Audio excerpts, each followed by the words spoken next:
Hey everyone, I just want to give you a few quick updates. Got Chapter 9 stuff graded as well as the Chapter 3 Project 1 and those forums discussion grades posted, so you should see that reflected in your grade book. You may have got some feedback on either of the projects for Chapter 9. I want to go and show you a couple things about both projects, both Project 2 and Project 4.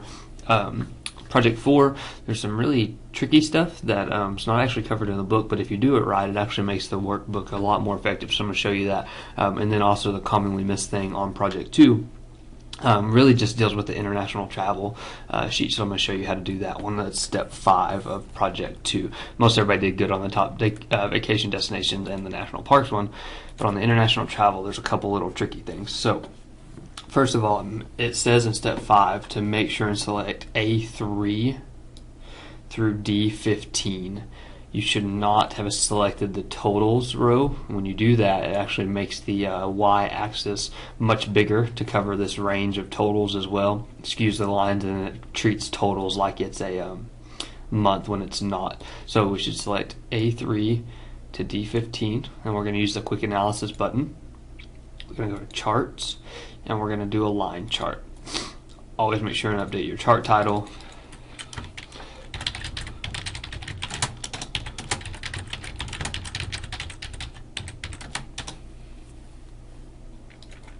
Okay, now one of the things that's really commonly missed on this, and I told you if you did it but I didn't take points off, I'm going to show you how to fix it.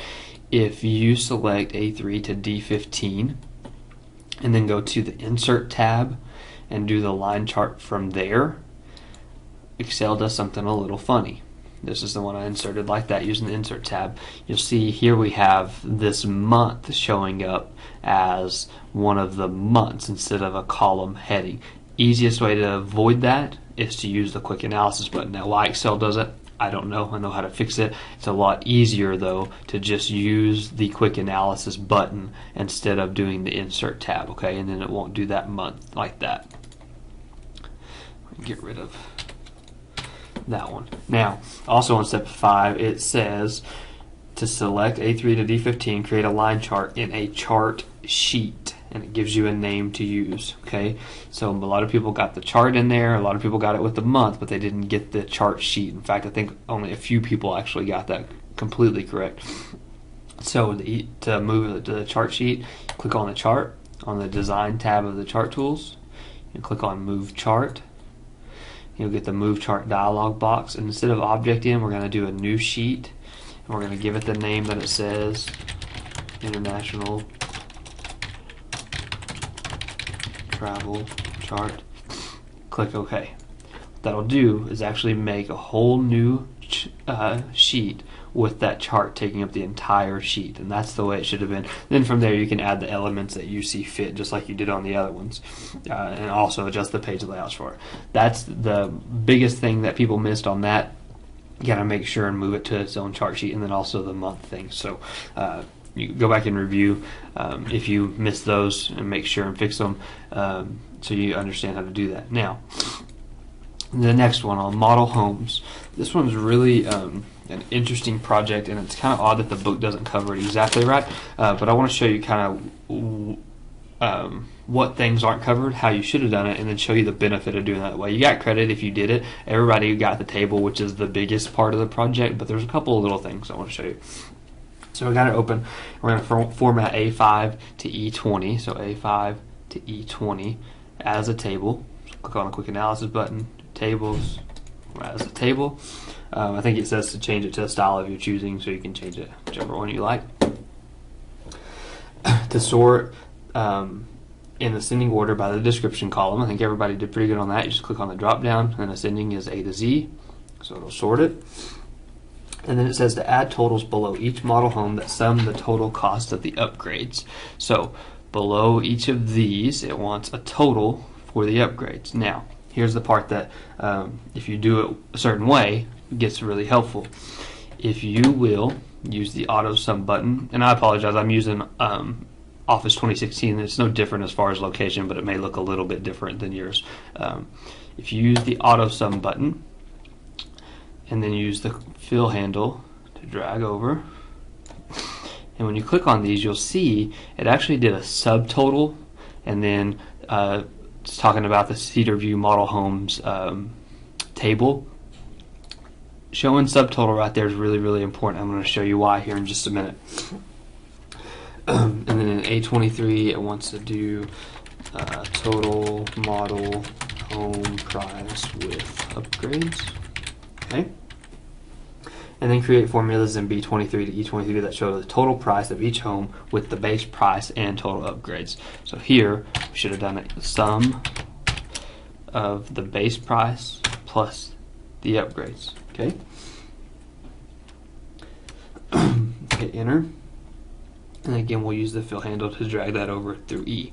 Now, some other steps says to change the landscape orientation center vertically, do the header and footer, and I'll leave that to you. But I want to show you why this is important the way we did with the auto sum here.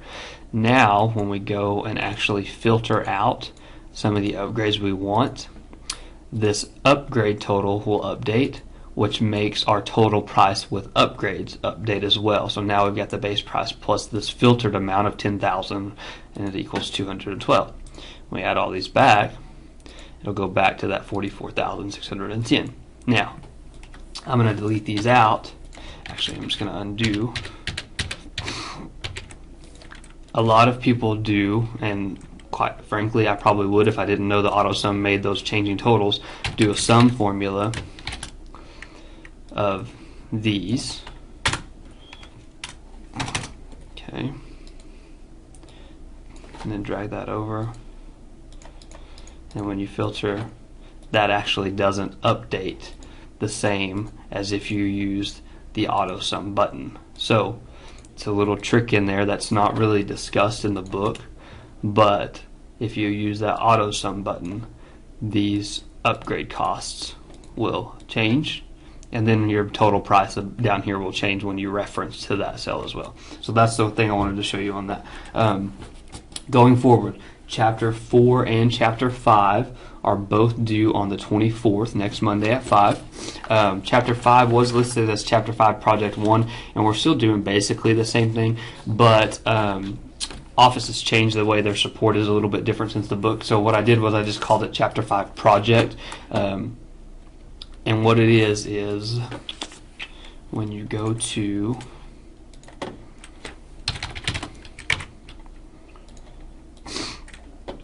Chapter 5 Project, you'll see now, go to support.office.com, click on the icon for PowerPoint, click on one of the courses. You can read that and do it, but I'm going to show you what it looks like when you go. If you go to support.office.com and click on PowerPoint, there's these courses right here like PowerPoint training, create a presentation, add audio and video, etc., and then more trial.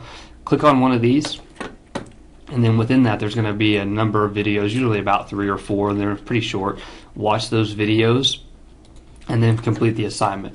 You'll create a Word document discussing the training, cover things like what you learned, if the training was effective, what you didn't like, etc. So it's got to be in a Word document, use some of your formatting, basically give a review of that training, okay? So it's still very similar to Chapter 5, Part 1, Project 1, but I just redid it because, like I said, support.office.com is now the URL. The way the course is laid out now are a little bit different, so that's how you do Project 5. Don't forget about Chapter 4 as well.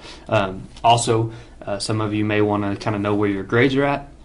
If you go to your grade book and see your total course, your course total, it'll give you a number. If you divide that by 285, that's how many points have been possible so far. That'll give you your current grade through Chapter 9. Okay. If you have any questions, like always, give me a buzz, shoot me an email, use the course email, and I'll get back to you as quick as I can. Also, you can ask questions about on the questions about assignments forum as well. Have a great day.